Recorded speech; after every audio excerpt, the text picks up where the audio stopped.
All right, welcome back to another episode of Science with Surbeck. Today what we're going to be talking about is covalent bonds and acids.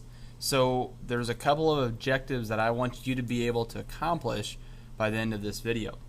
Number one is to be able to describe what a covalent compound is. Number two, name and write the formula to covalent compounds. Objective number three is to be able to know or define what an acid is, and also be able to write the formula and name an acid. So with a covalent bond here, a covalent bond is just defined as a chemical bond that results from sharing electrons. So very similar to the other type of bond, ionic bond, that we've talked about, but the big difference here is that they share those electrons. And so because they share electrons between two atoms, we have to keep in mind this. These shared electrons that are in a covalent chemical bond are considered to be part of the complete outer energy level, or we call that the complete octet of both atoms involved in that covalent bond. So again, because they share this, they are both accounting for those electrons in their outer energy level. And now, these covalent bonds that occur in or between two atoms are going to occur mainly between non-metallic atoms. So remember, with nonmetals, if we think back to the periodic table, they have this stair-step line, and anything to the right of the stair-step line is considered to be a nonmetal. Now don't forget about hydrogen. That element also sneaks in there as a nonmetal. Now, because, as we just saw, these covalent compounds involve mainly nonmetallic elements, these elements are going to be relatively close to each other on the periodic table. Okay, so now that we have an idea of what a covalent bond is, we can get in the details of how specifically we name these covalent compounds. So what we start out with is this: naming binary chemical covalent compounds. And I want to start out with what a binary covalent compound, or a molecule as we'll call it, is. Again, I'm going to use molecules or binary covalent compounds interchangeably, and that's because they both use covalent bonds. And so what it is, or what they are composed of two different nonmetals and do not contain metals or ions. So now what we have are these steps to name these binary molecules, or these binary covalent compounds. And so the first step is to name the first element in the formula, and we do this by just looking at the name of the element on the periodic table, using that name, and we write the entire name of that element down. So again, all you got to do is look what element that is, write the name of that particular element down.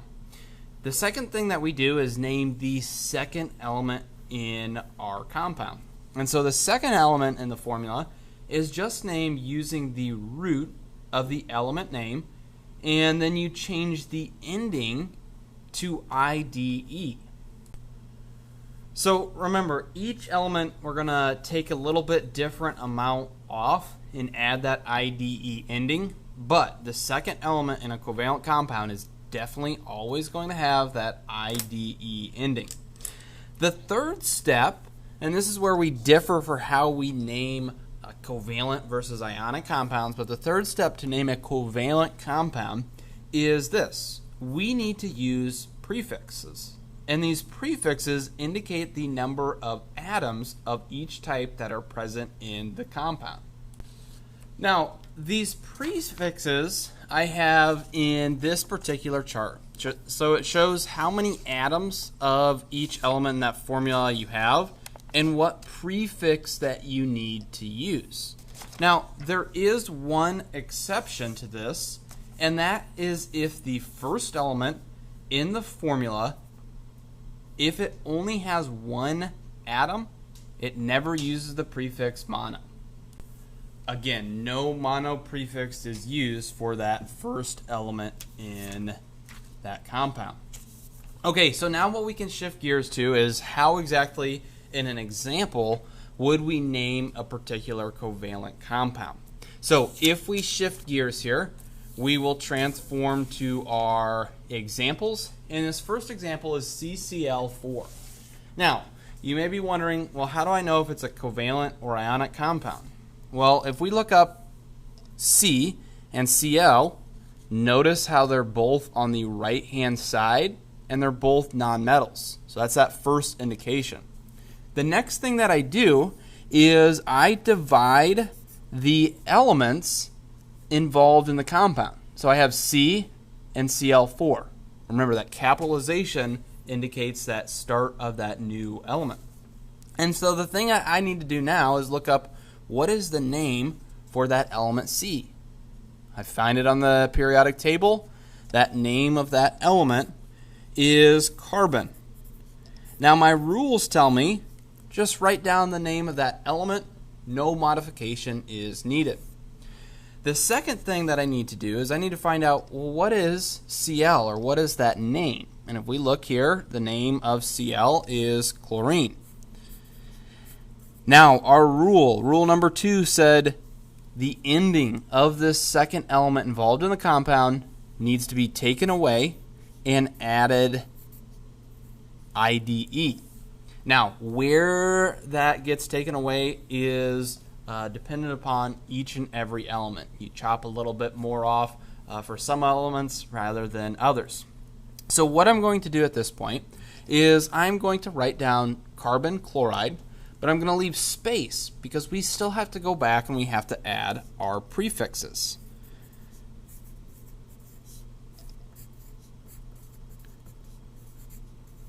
Now, once we get to this point, what we do is this.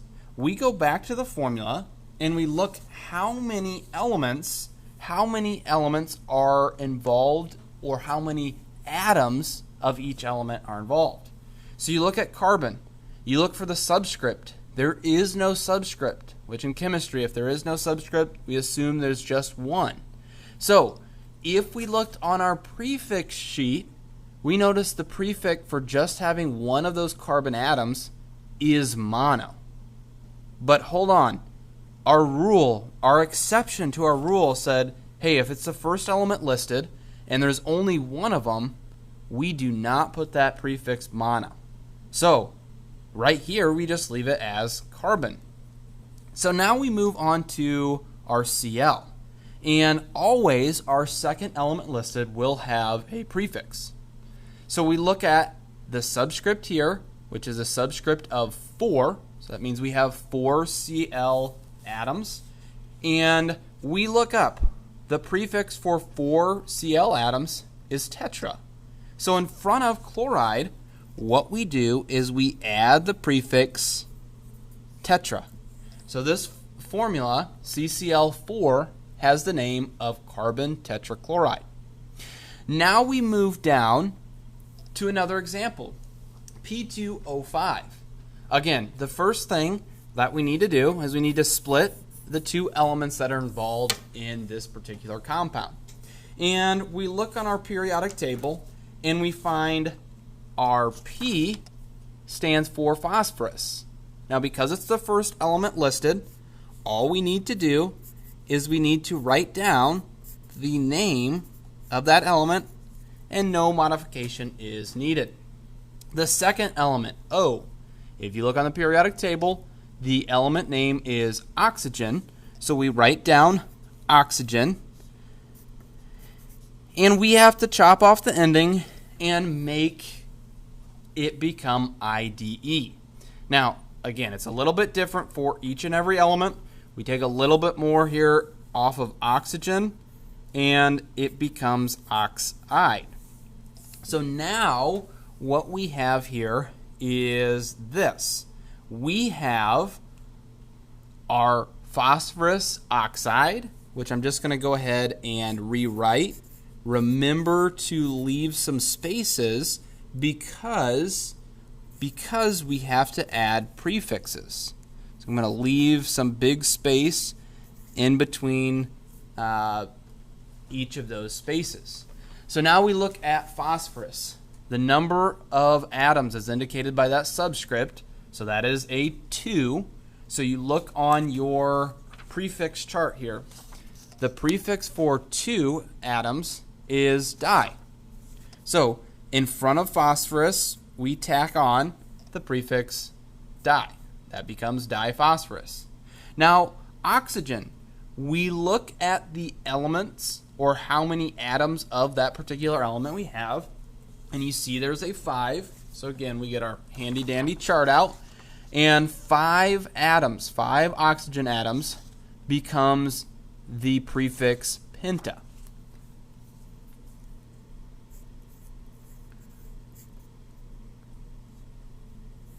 So our formula becomes diphosphorus pentaoxide, or our name of our element.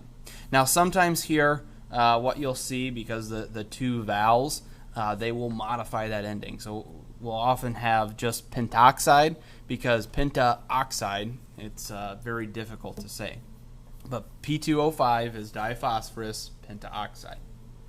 What we are going to do now is we're going to transition from not only covalent compounds, but we're going to transition to acids.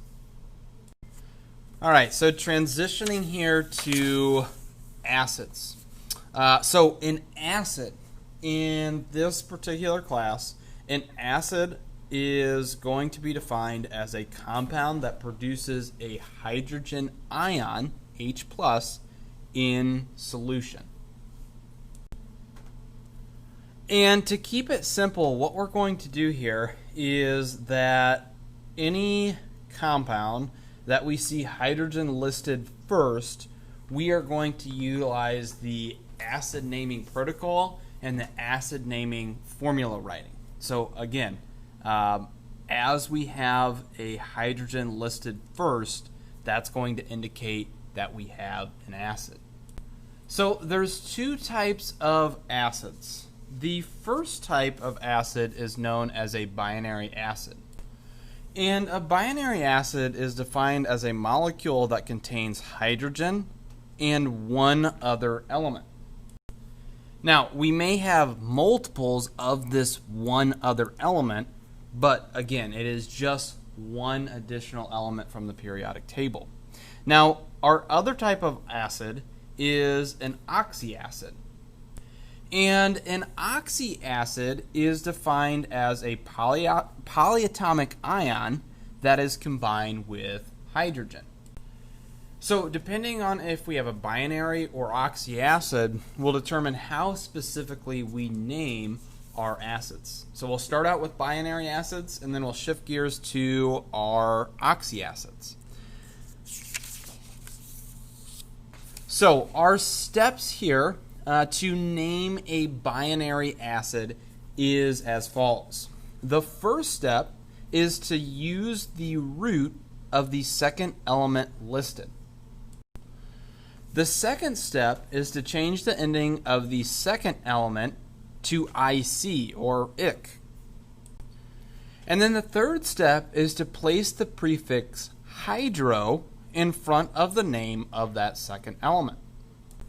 And then our fourth and final step to name a binary acid is to place the word acid after the second element is listed and named using that protocol above. All right, so let's try some of these in a few examples. So we get down here, and yes, it is an examples to name acids, but if I were to get to this in a particular problem, and you ask, okay, well, how do I know if it is an acid? Well, for us, we're going to keep it simple for right now, and anything with an H out in front, we're going to be considering it to be an acid. So again, H means we're going to use that acid naming protocol. Now notice here you have H and one other element. So that's the only things that are involved in a binary acid compound. So what we do is we do this. The first step says name the element in terms of the root of the second element listed. So we're going to look at Cl. And what I do first is I write down all of the name that is listed on the periodic table. So Cl is the element name of chlorine. Now, the second step says chop off the ending and make the ending ic or IC. So what I'm going to do, I'm going to cross out the ending. I'm going to make that element IC. And so now what I'm going to do down below here is I'm going to have chloric, and I'm going to go to step 3, and it says put the prefix hydro in front of that second element name. So right here we have hydro, chloric, and then the last step is to make sure that's an acid. We just put the word acid behind that. So HCl, when we name it using the acid naming protocol or the binary acid naming protocol, it becomes hydrochloric acid. So now we can move down to H2S. Again, think to ourselves, how do I know it is an acid? Well, that H is out in front. Going through the naming protocol, we always start here when we have an acid with that second element listed, we have an S. And again, I like to look, what is that name of the whole entire element? And that name is sulfur. So we write down our sulfur. The second step is to chop off that ending or modify it to have the IC or ic ending on the end of this element here. Now, like I said, each and every element has a little bit different way it adds or tacks on that IC. And so typically they go with what sounds the best or flows the best when you say it. So for H2S, and we get sulfur, what they do is they actually just tack on that IC ending to the end of the element name sulfur. Now, we go to step 3 after that, which says add the prefix hydro in front of this term that we just named. And so we have hydrosulfuric, and then we have to add the word acid. So what I'm going to do here is I'm going to rewrite hydrosulfuric to make it one word. And then we add the word acid to indicate that it is an acid. So H2S becomes hydrosulfuric acid. So we've learned how to name a binary acid, so an H plus one other element. Now what we're going to do, we're going to throw in our oxyacids. And they're not too much different than the binary acids. We just have to remember really one important thing, and I'll get to it in the steps. So our first step to name an oxyacid is to identify the polyatomic ion that is involved in this particular acid. All right, so just a reminder here, with our polyatomic ions, remember that is a mini atom ion. So how do I know if it's a mini atom ion? Well, you take a look back in the notes from the ionic compounds. Notice here there are mini atom ions that have multiple atoms attached together to have that one ion. So that's how we identify it first. Then the second step is to change the ending of the polyatomic ion form. Now there's two different categories here. The first category changes ATE endings to IC. So to show you that here, I have chlorate. That would change to chloric. The other option is to change the ITE ending to OUS. So to show you that example here, this just below, it's a different ion, chlorite, would change to chloris, that OUS ending. And then the third step here in our oxyacids is to place the word acid after that polyatomic ion is named and modified. Now, notice here that there is no hydro prefix when we name an oxyacid. All right, so let's go ahead and try some examples. So we have HClO3. How do we know it's an acid? Got that H, that hydrogen, out in front. So what we need to do, notice how there is H and a bunch of stuff behind our H. That indicates that that is a polyatomic ion. So what I like to do is I like to just divide this, and then on your ion sheet, we are going to look for ClO3. So we look for ClO3, and ClO3, we find it here. The name is chlorate. So we go ahead and we write that down, chlorate, and then we go to our rules. It says ATE ending changes to IC. So ATE, we cross that out, and this becomes not chlorate, but chloric. And then what we need to do is we need to add the word acid after the particular word. So we just tag that along with acid. And so when we rewrite this, HClO3 becomes just chloric acid. Again, notice how there is no hydro prefix, and that's because you have that polyatomic ion, or H, and a bunch other elements attached with it. So let's go ahead and try it for HCl2. Again, how do I know it's a acid? Ding, ding, ding. That H indicates I have an acid. Now again, I like to divide the H from everything else in this particular acid. And then I have ClO2.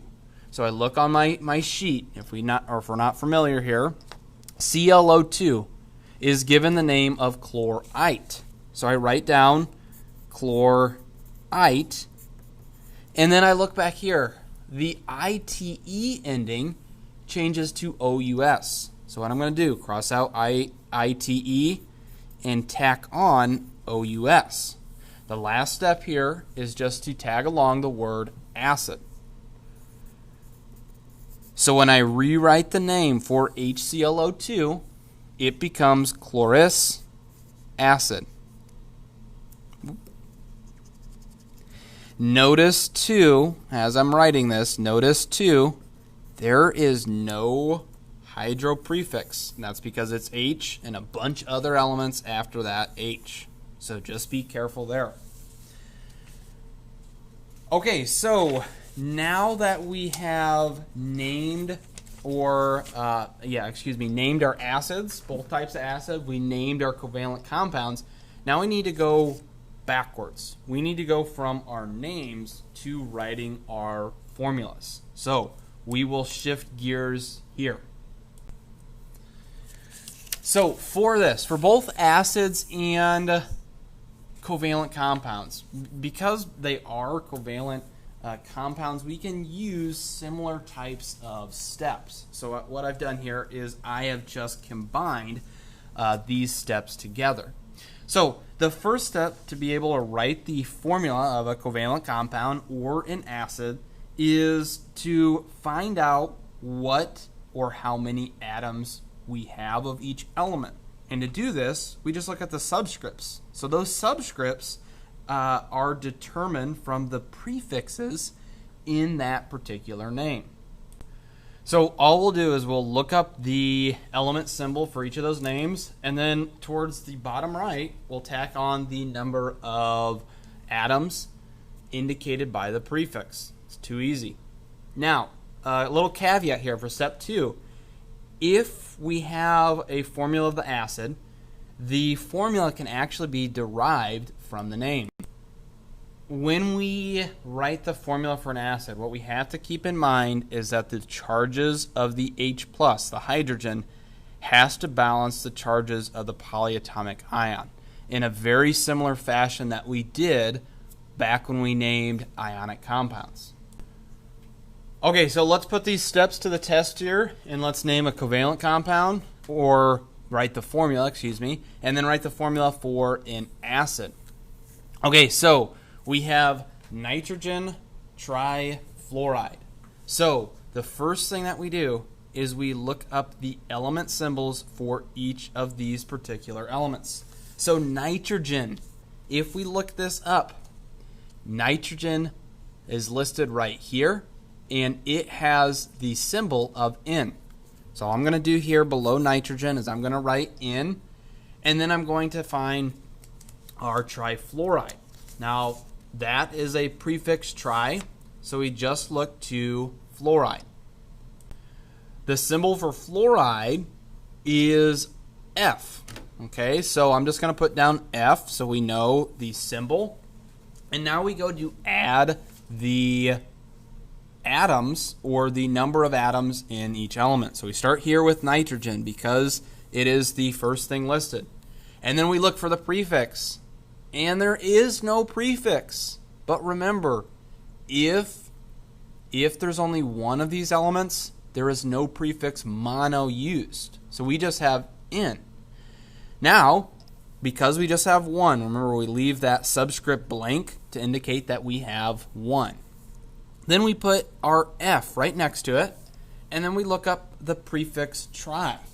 So the prefix tri, if we look on our sheet, indicates that we have 3 atoms. So to indicate 3 atoms of fluoride, what we do is we put a subscript 3 to the bottom right of our element symbol of F. And that is how we write the formula for covalent compounds. Now we get to acids. So how do I know it is an acid? Well, hey, the problem says acid. What I need to do initially here, because we have an acid, is I need to put my H out in front.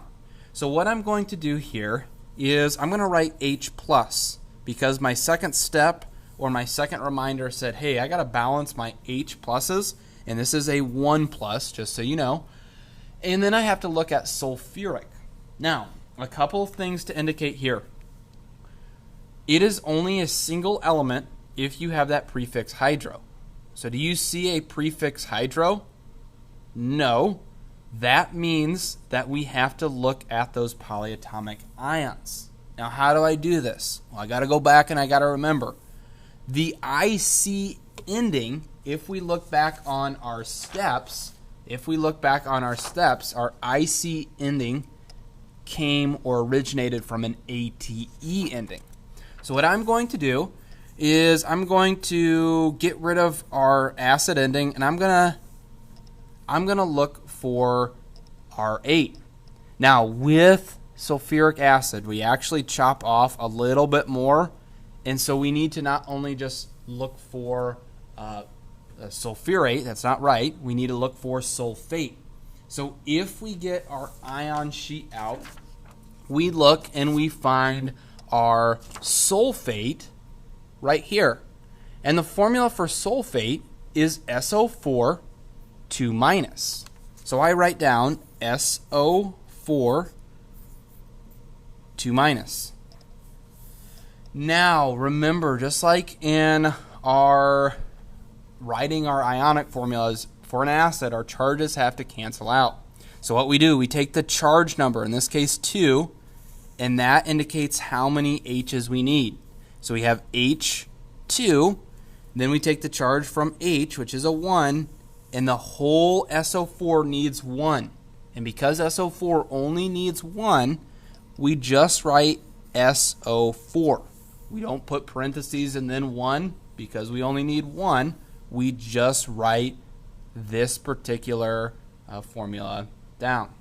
So our formula for sulfuric acid would become H2SO4.